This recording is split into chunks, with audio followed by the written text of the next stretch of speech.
Hello all, this is कृतार्थ। I hope आप सभी लोग अच्छे होंगे एंड आप लोगों ने कल का फर्स्ट पार्ट देखा होगा वीडियो का।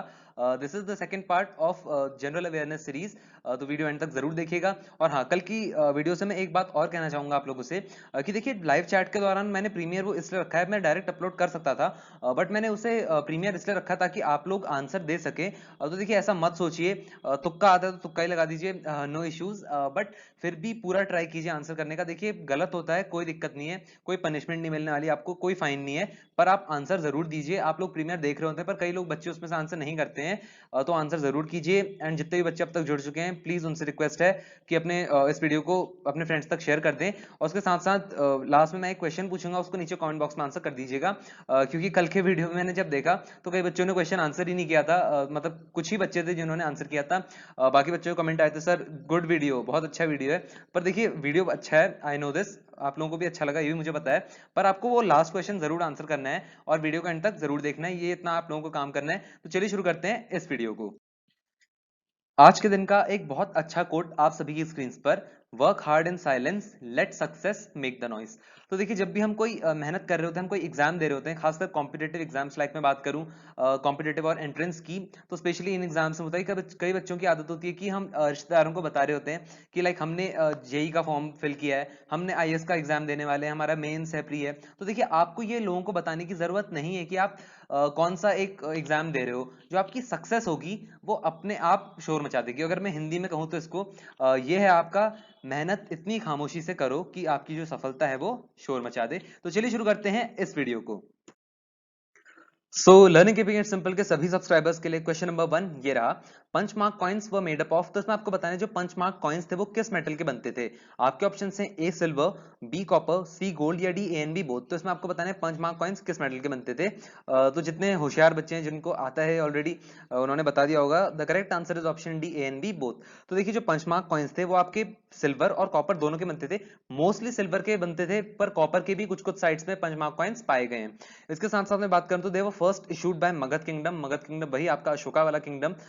And second, they were rectangular round square in shape. तो इनका जो शेप था वो मोस्टली रेक्टेंगुलर राउंड और स्क्वायर शेप में ये होते थे। And they were stamped with symbols. देखिए, इनमें सिंबल्स को स्टैम्प किया जाता है, तभी इन्हें पंचमार्क कॉइन्स कहा गया है।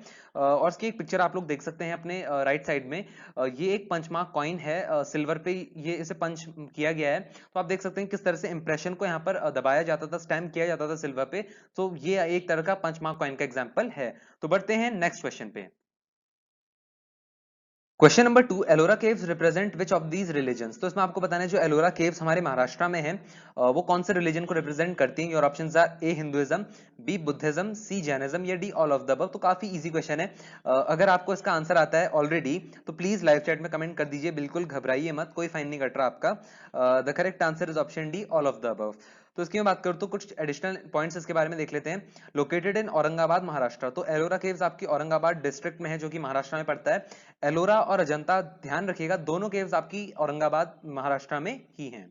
दूसरा एडिशनल पॉइंट है, both Ellora and Ajanta are located in Sahyadri range. तो सेम डिस्ट्रिक्ट में पड़ती हैं और सेम रेंज में लाई करती हैं, जो कि आपकी सह्याद्री रेंज। तो ये यूपीएससी प्रीलिम्स का क्वेश्चन है, प्लीज इसको अंडर एस्टिमेट मत कीजिएगा, वरना फिर आप किस दिन बैठे होगे यहाँ पर प्रीलिम्स के पेपर पे तो ये कंफ्यूज कर सकता है, इसलिए मैंने पॉइंट दे दिया। और एक और बात ध्यान रखिएगा, अजंता की जो केव्स हैं वो बुद्धिज्म रिलीजन को रिप्रेजेंट करती हैं, जबकि जो आपकी एलोरा की केव्स हैं वो तीनों रिलीजन, हिंदुइज्म, बुद्धिज्म, जैनिज्म, तीनों को रिप्रेजेंट करती हैं। उसके साथ साथ अजंता में 29 केव्स हैं और एलोरा में 34 केव्स हैं। और ये दोनों, अजंता और एलोरा, दोनों आपकी यूनेस्को वर्ल्ड हेरिटेज साइट्स हैं। इसके साथ साथ एक additional point, Kailashnath is the largest cave at Ellora. तो आई होप आपको ये क्वेश्चन बहुत हेल्पफुल रहेगा, चाहे आप कोई भी एग्जाम दें, एंट्रेंस हो या फिर कोई भी और कॉम्पिटेटिव एग्जाम हो। तो चलिए बढ़ते हैं नेक्स्ट क्वेश्चन पे। प्रश्न number 3, tripartite struggle between Gurjara Pratihara, Rashtrakutas and Palas for control of which of the following centre. तो देखिए, ट्रिपार्टाइट स्ट्रगल का मतलब समझ लेते हैं। ट्रिपार्टाइट स्ट्रगल एक ऐसा स्ट्रगल होता है जिसमें किसी एक स्पेसिफिक चीज के लिए तीन पार्टीज इन्वॉल्व होती हैं। तो क्वेश्चन में आपसे पूछ रहा है कि वो कौन सी सिटी थी जिसके कंट्रोल के लिए तीन किंगडम्स ने ट्रिपार्टाइट स्ट्रगल किया। जो वो तीन किंगडम्स थे आपके, राष्ट्रकूटास, प्रतिहारास एंड पालास। तो आपको बताना है वो कौन सी सिटी थी। योर ऑप्शंस आर ए दिल्ली, बहुत इंपॉर्टेंट सेंटर था। अब आंसर मत कर देना यार लाइव चैट में, क्योंकि आंसर इसका दिल्ली नहीं है, मैं ये बता देता हूँ।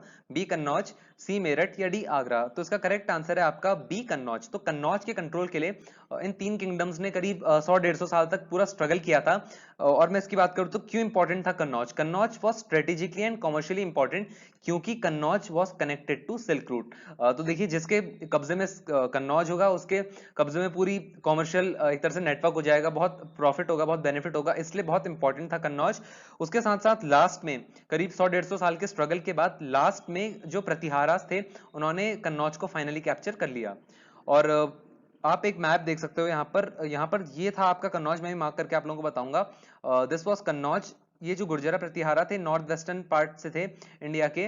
आप लोग ये मत सोचिएगा कि मैं कहीं और देख रहा हूँ, अभी मैं स्क्रीन पर फोकस है मेरा, कैमरे पे शायद मैं अभी आपको 1-to-1 इंटरेक्ट ना करता हुआ दिख रहा हूँ। राष्ट्रकूटाज आपके डेक्कन से थे, डी से मैं डिनोट कर रहा हूँ, और पालास जो थे वो आपके बिहार और जो आपका बंगाल का एरिया था, वैसे मोस्टली बंगाल का एरिया, ये बंगाल के एरिया से बिलोंग करते थे। इन तीनों ने आपका स्ट्रगल किया था। नॉर्थ वेस्टर्न से आपके गुर्जरा प्रतिहारास, डेक्कन से आपके राष्ट्रकूटास, और जो पालास जो वेस्ट बंगाल से थे उन्होंने कन्नौज के लिए स्ट्रगल किया, क्योंकि Kannauj was strategically important, commercially भी इंपॉर्टेंट था, क्योंकि ये कनेक्ट करता था सिल्क रूट से। तो चलिए बढ़ते हैं नेक्स्ट क्वेश्चन में। Question number 4। तो देखिए ये बहुत इंपॉर्टेंट क्वेश्चन है, क्योंकि आपका एसएससी में कई बार पूछा जा चुका है, यूपीएससी प्रीलिम्स में पूछा जा चुका है, और आपके जो एंट्रेंस एग्जाम होते हैं उन सब में पूछा जा चुका है। तो यार अगर आप लोगों को वीडियो बोरिंग लग रही थी अभी, तो प्लीज मत छोड़ना अभी, क्योंकि हो सकता है यार क्या पता आपके किसी कॉम्पिटेटिव एग्जाम में ये हेल्पफुल रहे आपको।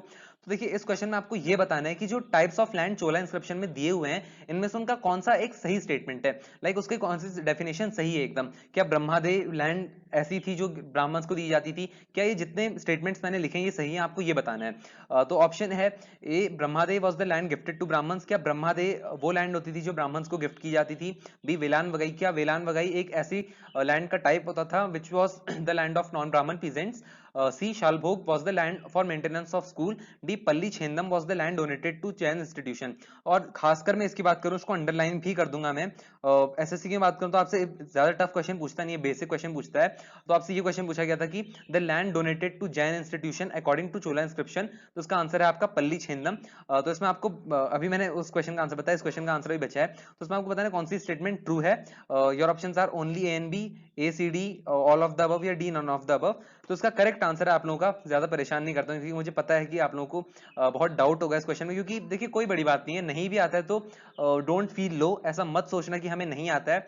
जितना पढ़ोगे तभी आएगा, जब वीडियो देखोगे वाला पूरा तभी समझ आएगा, चिंता की बिल्कुल बात नहीं है। तो इसका आंसर है आपका थर्ड, यानी ऑल ऑफ द अबव। जितने भी आपके स्टेटमेंट दिए हुए हैं ये सभी सही है, मतलब कोई भी गलत नहीं है, they all are correct about types of land according to Chola inscription. उसके साथ साथ आपका देवदान, ये एक और लैंड का टाइप है which was the land gifted to temples, Chola inscription में ही है देवदान। तो आई होप आपको ये क्वेश्चन अच्छा लगा होगा, और उम्मीद करता हूं कि आपको ये क्वेश्चन अगर आप कभी कोई बाद में एग्जाम दोगे तो उसमें ये क्वेश्चन जरूर आए, और फिर आप बाद में आके कमेंट करो कि सर बहुत हेल्प रही इस वीडियो से। तो चलिए बढ़ते हैं नेक्स्ट क्वेश्चन में। Question number 5, Gautam Buddha belong to which clan. तो अब आपको बहुत इजी क्वेश्चन मैंने दे दिया है कि गौतम बुद्धा जो थे वो कौन से क्लैन से थे। तो your options are A Shibi, B Shakya, C Saurasena, या डी शबारा। तो आपको बताना है कौन सा इसका करेक्ट आंसर है, क्या सी सौरासेना इसका करेक्ट आंसर है या शिबी है।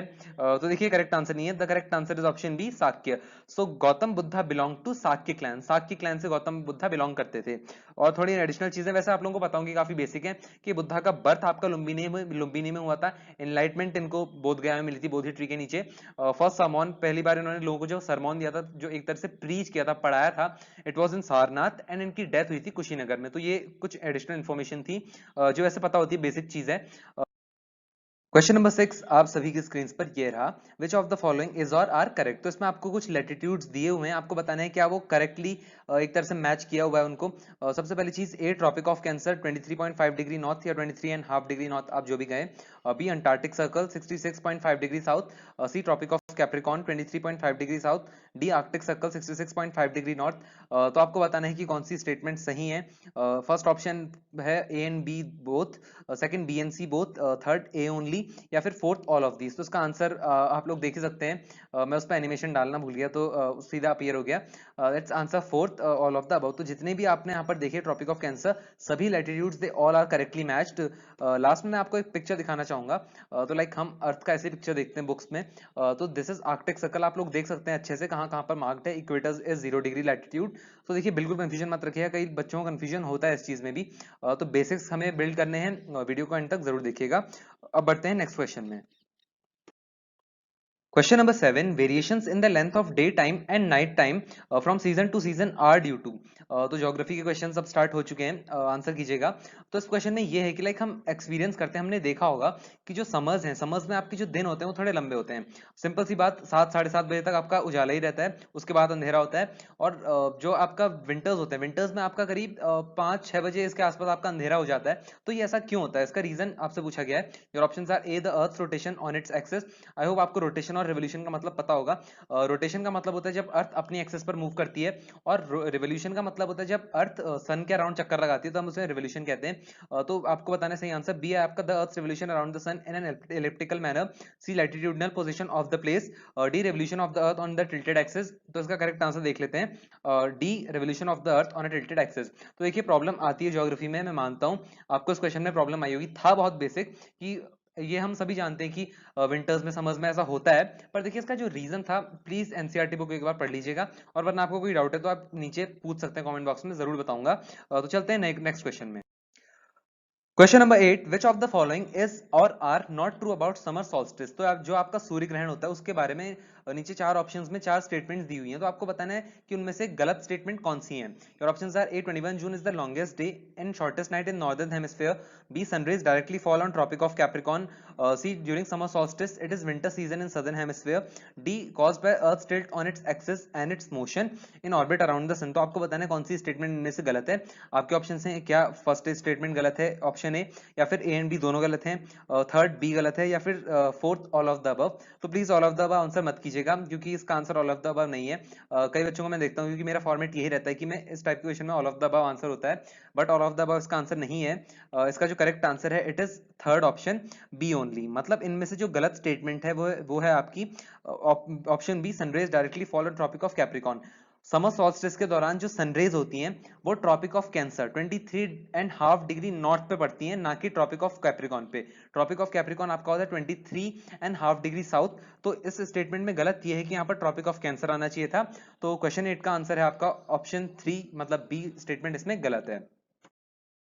So guys, question number 9, Earth's deepest point, Mariana Trench, is in which ocean? तो डीपेस्ट पॉइंट अर्थ का मारियाना ट्रेंच है, ये हम सभी बचपन से जानते हैं। हमारी जो नोटबुक्स होती थी उनमें भी पीछे से लिखा था, जो फन फैक्ट्स होते थे कि deepest point on the earth is Mariana trench. तो अब ये क्वेश्चन है आपका, हायर लेवल में आप आ चुके हो, वो बेसिक क्वेश्चन तो आएंगे नहीं कि मारियाना ट्रेंच डीपेस्ट पॉइंट कौन सा है, सबसे ये तो सबको पता होता है, छोटे से छोटे बच्चों को पता होगा। अब आपका जो क्वेश्चन है आपके लेवल का वो ये है कि मारियाना ट्रेंच आपका कौन से ओशन में है। तो your options are A, Atlantic Ocean, B, Indian Ocean, C, Antarctic Ocean, या डी, पैसिफिक ओशन। तो आराम से सोचिए, 5 सेकंड है आपके पास, और आराम से आंसर दीजिए इस क्वेश्चन को। तो देखिए इसका करेक्ट आंसर है ऑप्शन डी, पैसिफिक ओशन। तो जो मारियाना ट्रेंच है अर्थ का deepest point, it is located in Pacific ocean. Question number 10, which one of the following pairs of islands is separated from each other by the 10 degree channel. तो इसमें आपको बताना है कि जो 10 डिग्री चैनल है वो कौन से दो आइलैंड्स को सेपरेट करता है। आपके ऑप्शन हैं, A, Andaman and Nicobar, B, Nicobar and Sumatra, C, Maldives and Lakshadweep, या डी, सुमात्रा एंड जावा। तो बी क्विक, 5 सेकंड है आप लोगों के पास आंसर देने के लिए। बहुत ईजी क्वेश्चन है, 11th की ज्योग्राफी में आप लोगों ने पढ़ा होगा, और अगर आप किसी दूसरी स्ट्रीम से हैं तो ये कोई ऐसी चीज नहीं है जो 11th में ही थी, ये आपकी जूनियर क्लासेस ज्योग्राफी में ये आपकी बहुत बेसिक चीज है। तो करेक्ट आंसर है इसका ए, अंडमान एंड निकोबार। सो ध्यान रखिएगा, जो 10 डिग्री चैनल है वो सेपरेट करता है आपका अंडमान एंड निकोबार आइलैंड को। ये क्वेश्चन बहुत इंपॉर्टेंट है और बहुत बेसिक है। सो 10 क्वेश्चंस हम कंप्लीट कर चुके हैं, आई होप आप लोग बोर नहीं हुए होंगे। तो अब पॉलिटी सेक्शन पे आ जाते हैं। Question number 11, EVM, electronic voting machine, was first used in which general elections. तो एक बात ध्यान रखिएगा कि इस क्वेश्चन में पूछा गया है कि जो आपकी ईवीएम है वो कौन से जनरल इलेक्शंस में यूज हुई थी सबसे पहले। जनरल इलेक्शंस आपके प्राइम मिनिस्टर वाले लोकसभा इलेक्शंस होते हैं, मैं स्टेट असेंबली इलेक्शंस की बात नहीं कर रहा, क्योंकि ईवीएम सबसे पहले मैं बात करता हूँ 1982 इलेक्शंस। ध्यान से सुनिएगा, केरला में कुछ सीट्स थी वहां ईवीएम का यूज किया गया था, but proper rules and regulations ना होने के कारण सुप्रीम कोर्ट ने बाद में इलेक्शंस को डिसमिस कर दिया था एंड फिर बैलेट पेपर से ही हुए थे। तो आपको बताना है कि इलेक्ट्रॉनिक मशीन, वोटिंग मशीन सबसे पहले कौन से जनरल इलेक्शंस में यूज की गई थी। Your options are A 2004, B 1999, C 1994 या D 2009। So the correct answer is option A 2004। Polity वाले बच्चे तो बता ही देंगे, इसमें कोई ऐसा डाउट नहीं है कि उनको नहीं आएगी, क्योंकि बहुत ईजी चीज है। और उसके साथ साथ एक एडिशनल चीज, first used in state assembly elections in 1998। मैंने आपको बताया 1982 में केरल की कुछ सीट्स में इसे यूज किया गया था ईवीएम को, पर प्रॉपर रूल्स एंड रेगुलेशन ना होने के कारण सुप्रीम कोर्ट ने वो इलेक्शंस एक तरह से खारिज कर दिए थे। बाद में वो बैलेट पेपर से हो उन सीट्स पर इलेक्शन। और दूसरी चीज ये कि they are manufactured by Bharat Electronics Limited and Electronics Corporation of India Limited. तो ये दो कंपनी है इंडिया में जो ईवीएम एक तरह से मैन्युफैक्चर करती है। सबसे पहले आपकी Bharat Electronics Limited and second is electronics Corporation of India Limited. तो आई होप आपको ये क्वेश्चन क्लियर हुआ होगा। क्वेश्चन नंबर 12 आप सभी की स्क्रीन पर, which article of Indian constitution guarantee every arrested person fundamental rights. तो इंडियन कॉन्स्टिट्यूशन का वो कौन सा एक तरह से अनुच्छेद है या आर्टिकल, जिसे हम कहें, जो हर एक अरेस्टेड पर्सन, लाइक आप अरेस्ट भी हो गए तो भी आपके पास फंडामेंटल राइट्स इंश्योर करता है, वो कौन सा आर्टिकल है। Your options are A article 25, B article 22, C article 19 या डी आर्टिकल 14। तो बी क्विक, पॉलिटी वाले बच्चों से बहुत एक्सपेक्टेशन है कि आप लोग आंसर देंगे, नहीं भी आता तो फिर भी कोई बात नहीं। The correct answer is option B article 22। तो आर्टिकल 22 जो इंडियन कॉन्स्टिट्यूशन का है वो हर एक अरेस्टेड पर्सन को ये अधिकार देता है कि उसके जो मौलिक अधिकार है उनका हनन ना हो। मतलब आसान शब्दों में कहूं तो ज्यादा हिंदी हो गई, जो फंडामेंटल राइट्स हैं वो एक तरह से अरेस्टेड पर्सन के पास भी होने चाहिए। सबसे पहली चीज आप सोच रहे होंगे फंडामेंटल राइट्स क्या, तो लाइक एक रिस्पॉन्सिव, मतलब वो अपना एक एडवोकेट हायर कर सकता है। ऐसा नहीं है कि स्टेट, मतलब जो कंट्री है, वो डायरेक्टली उसे अरेस्ट करके उसे सजा सुना देगी, उसको अपने आप को डिफेंड करने का मौका भी मिलेगा। तो ये कुछ फंडामेंटल राइट्स होते हैं अरेस्टेड पर्सन के। अब बढ़ते हैं क्वेश्चन नंबर 13 पे। तो SC/ST act in order to prevent atrocities, atrocities का मतलब होता है आपका क्रुएल्टी, जो schedule caste and schedule tribe के लोगों के साथ होती थी, उसको प्रिवेंट करने के लिए गवर्नमेंट ऑफ इंडिया ने एक्ट लाया, SC/ST एक्ट। आपको बताना है ये एक्ट कब आया। Your options are A 1985, B 2017, C 1989 या डी 2006। तो देखिए जरूरी नहीं है कि आपको पता हो, फिर भी आप एक ट्राई दीजिए कि कौन सा इसमें सही होगा। आपको जो एक तरह से सबसे बेस्ट ऑप्शन लगता है, the correct answer is option C 1989। तो 1989 में गवर्नमेंट ऑफ इंडिया ने SC/ST एक्ट पास किया, ताकि जो SC एंड STs थे उनके अगेंस्ट जितनी भी क्रुएल्टी लोग करते थे उसको प्रिवेंट किया जा सके। इसके कुछ पॉइंट्स देख लेते हैं। Crime against SC and ST was declared an offence, कि अब एक अपराध डिक्लेयर कर दिया गया कि अगर SC एंड ST के अगेंस्ट कोई भी क्रुएल्टी करता है तो उसको जेल होगी, या फिर उस पर मुकदमा चलेगा, या फिर उसका कोर्ट ट्रायल होगा। दूसरी चीज, Adivasis were given right to occupy their traditional lands. तो आदिवासीज को, जो पहले लोग एक्सप्लॉइट कर रहे थे कि उनकी ट्रेडिशनल लैंड से हटा दे रहे थे, उनके पास एक राइट आ गया SC/ST एक्ट 1989 के तहत, कि अब वो अपनी ट्रेडिशनल लैंड्स को वापस ऑक्यूपाई कर सकते थे। क्वेश्चन नंबर 14 बहुत इजी क्वेश्चन है, पूरा ट्राई कीजिए आंसर करने के लिए। Supreme court was established under which act. तो देखिए इंडिया में सुप्रीम कोर्ट जो है, जिसने कुछ दिन पहले आपका एग्जाम कैंसिलेशन का डिसीजन दिया था, एक तरह से आप लोगों के लिए गॉड के समान हुआ था सुप्रीम कोर्ट, की उन्होंने आपके एग्जाम कैंसिल करवा दिए थे। तो आपको बताना है कि सुप्रीम कोर्ट कौन से एक्ट के अंडर एस्टैब्लिश हुआ था। Your options are A Pitt's India Act, B Regulating Act, C Charter Act या डी सुप्रीम कोर्ट एक्ट। तो इसका सही आंसर आपको देना है, 5 सेकंड है आपके पास, try your best to answer. The correct answer is option B. तो जो आपका सुप्रीम कोर्ट ऑफ इंडिया है, it was established under regulating act 1773। 1773 में ब्रिटिश गवर्नमेंट एक एक्ट लाई थी जिसे हम रेगुलेटिंग एक्ट कहते हैं। ज्यादा डीप में मैं नहीं जाऊंगा, कई और क्लॉजेस थे इसमें, पर मेन चीज ये थी कि सुप्रीम कोर्ट आपका स्टैब्लिश हुआ था। और इनिशियली ये स्टैब्लिश हुआ था आपका कैलकाटा में, बाद में इसे शिफ्ट करके दिल्ली कर दिया गया, बट इनिशियली स्टार्टिंग में स्टैब्लिश हुआ था आपका कैलकाटा में। क्वेश्चन नंबर 15 आप सभी की स्क्रीन पर, Wood's Dispatch was related to. तो इसमें आपको बताना है जो वुड्स डिस्पैच आया था ब्रिटिश गवर्नमेंट के टाइम पे, वो किस चीज से रिलेटेड था। क्या वो ब्रिटिश एडमिनिस्ट्रेशन से रिलेटेड था, जो ऑप्शन है आपसे पूछ रहा है, B trade and commerce, C annexation of Indian states या डी एजुकेशन। तो यार इस क्वेश्चन में ये पता चल जाएगा कि कितने लोग जूनियर क्लासेस में बैठ के ध्यान से पढ़ रहे थे और कितने लोग पीछे बैठ के खाना खा रहे थे। तो चलिए देखते हैं, इसका सही आंसर है ऑप्शन डी एजुकेशन। तो it was presented by Charles Wood in 1854। ये चीज ध्यान रखिएगा कि चार्ल्स वुड ने इसे प्रेजेंट किया था 1854 में। चार्ल्स वुड के द्वारा ही बनाया गया था वुड्स डिस्पैच। इसका मेन एक तरह से फोकस था कि इंडिया की जो लैंग्वेजेस हैं अलोंग विद इंग्लिश, उसको प्रमोट करना इंडिया में, मतलब उस लोगों को इनकरेज करना कि वो पढ़ें इंग्लिश और अपनी दूसरी भाषाओं को, क्योंकि आप जानते हैं कि पुराने टाइम में लोग इतने लिटरेट नहीं होते थे, मतलब इलिटरेसी थी ज्यादा, इंडिया के लोग खासकर लिटरेट ज्यादा नहीं थे। आई होप आपको क्लियर हुआ हो। Question number 16, Mossad is an intelligence agency of which of the following country. तो जैसे इंडिया की हमारे पास इंटेलिजेंस एजेंसी है रॉ एंड आईबी, उसके साथ साथ और भी कई सारी हैं। आपको बताना है कि मोसाद किस कंट्री की इंटेलिजेंस एजेंसी है। और option are A Israel, B South Africa, C Japan या डी यूनाइटेड किंगडम। तो ध्यान से इसका आंसर दीजिएगा। The correct answer is option A Israel. Question 17, Dawn is the national daily of which of the following country. तो इसमें आपको बताना है डॉन एक न्यूज़पेपर का नाम है वो किस कंट्री का है। Your options are A India, B England, C Pakistan या डी ऑस्ट्रेलिया। तो इसका करेक्ट आंसर है ऑप्शन सी पाकिस्तान। डॉन, ध्यान रखिएगा कई एंट्रेंस एग्जाम में आता है क्योंकि बहुत बेसिक क्वेश्चन है। Dawn is the national newspaper of Pakistan. Question number 18, the first Indian governor of RBI was. तो इसमें आपको बताना है कि आरबीआई के पहले भारतीय गवर्नर कौन थे। Your options are A Benegal Rama Rau, B James Braid Taylor, C PC Bhattacharya या डी सी डी देशमुख। तो जो इकोनॉमिक्स वाले हैं उन्होंने वाइवा के लिए, तो मुझे पूरा विश्वास है कि ये जरूर पढ़ा होगा जिन्होंने आरबीआई कंट्रोल, लास्ट ईयर एक प्रोजेक्ट भी था आपका लास्ट 12th में, कंट्रोल ऑफ क्रेडिट समथिंग। तो उसमें आरबीआई के बारे में आपने जरूर पढ़ा होगा। तो मुझे आप लोगों से एक्सपेक्टेशन है, प्लीज आंसर कीजिए इसको। The correct answer is option D C D Deshmukh. इसके साथ साथ में एडिशनल इन्फॉर्मेशन देता हूँ। इट वाज एस्टैब्लिश्ड, आरबीआई की यहाँ पर बात हो रही है। आरबीआई आपका एस्टैब्लिश हुआ था अप्रैल 1 1935 in accordance with RBI act 1934। तो आरबीआई एक्ट एक 1934 में पास हुआ था जिसके तहत 1 अप्रैल 1935 को आपका reserve bank of India establish हुआ था। And it was nationalised in 1949। RBI का राष्ट्रीयकरण मतलब गवर्नमेंट के अंडर ये 1949 में आया, उससे पहले ब्रिटिश के अंडर था ये। और लोगों की मैं बात करूं तो आरबीआई का लोगो है टाइगर एंड पाम ट्री। कभी गौर कीजिएगा, पूछा जाता है ये कि आरबीआई का लोगो क्या है, तो it is tiger and palm tree. उसके साथ साथ एक और चीज मैं बता दूं कि इंडियन गवर्नर तो आपके सी डी देशमुख थे, और जो आपके फर्स्ट वैसे गवर्नर थे जो ब्रिटिश गवर्नर थे, he was Osborne Smith. Question number 19, the first Indian to win Ramon Magsaysay award was. आपके ऑप्शंस हैं A Mahatma Gandhi, B Rabindranath Tagore, C Vinoba Bhave या डी वी डी सावरकर। तो सोच समझ के आंसर दीजिएगा। देखते हैं कितने लोग इसका सही आंसर दे पाते हैं। The correct answer is option C Vinoba Bhave. तो अब थोड़ा एक्स्ट्रा जान लेते हैं इन अवार्ड्स के बारे में। So Ramon Magsaysay award is known as the Nobel prize of Asia. और मैं बताऊं तो रमन मैग्सेसे फिलीपींस के प्रेसिडेंट थे जिनके नाम पर ये अवार्ड दिया जाता है। 5 कैटेगरीज में अवार्ड दिया जाता है, आप देख सकते हैं नीचे। कम्युनिटी लीडरशिप, जर्नलिज्म हो गया, literature, creative and communication and peace, in 5 categories में इस अवार्ड को दिया जाता है। और ये स्टार्ट हुआ था आपका 1958 में। और एक और बात मैं बता दूं जिससे आपको थोड़ा प्राउड होगा कि विनोबा भावे इंडिया के फर्स्ट थे। और जब पहली बार रेमॉन मैग्सेसे अवार्ड दिया गया 1958 की मैं बात करूं तो 5 कैटेगरीज में दिया गया था, और विनोबा भावे उन कैटेगरी में एक थे। मतलब 1958 में जब ये स्टार्ट हुआ, he was among the first recipients. तो आई होप आपको ये चीज क्लियर हुई होगी।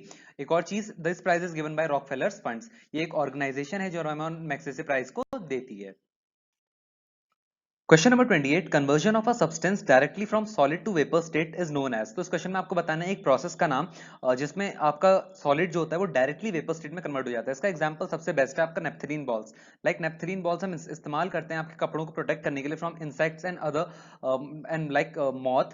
तो वो आपका जब डायरेक्टली सॉलिड से गैसेस स्टेट में कन्वर्ट हो जाता है, उस प्रोसेस को क्या कहते हैं। आप करके भी देखिएगा अगर आपने इससे एक्सपीरियंस नहीं किया। जो नेपथलीन बॉल्स होती हैं अगर आप उनको रख के देखोगे एंड कुछ दिन बाद अगर आप वापस उन्हें दोबारा देखोगे, तो आप देखोगे कि वो वहां पर नहीं होंगी। मतलब वो गैसेस स्टेट में कन्वर्ट होकर उड़ चुकी होती हैं। तो इसका आंसर है आपका B sublimation.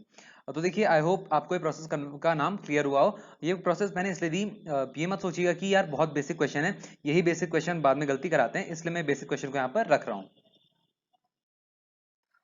So last question of the day. वैसे आप लोग इसमें इंटरेस्टेड नहीं होते, मुझे कल कम ही लोग इंटरेस्टेड दिखे इसमें। कई लोगों ने आप में से आंसर नहीं दिया था। देखिए अभी कहूंगा प्लीज आंसर कर दीजिएगा, आपके लिए यूजफुल होगा। The question is Santosh trophy is related to which sports. Your options are A cricket, B badminton, C football या डी हॉकी। तो प्लीज वीडियो को छोड़ के मत चले जाना।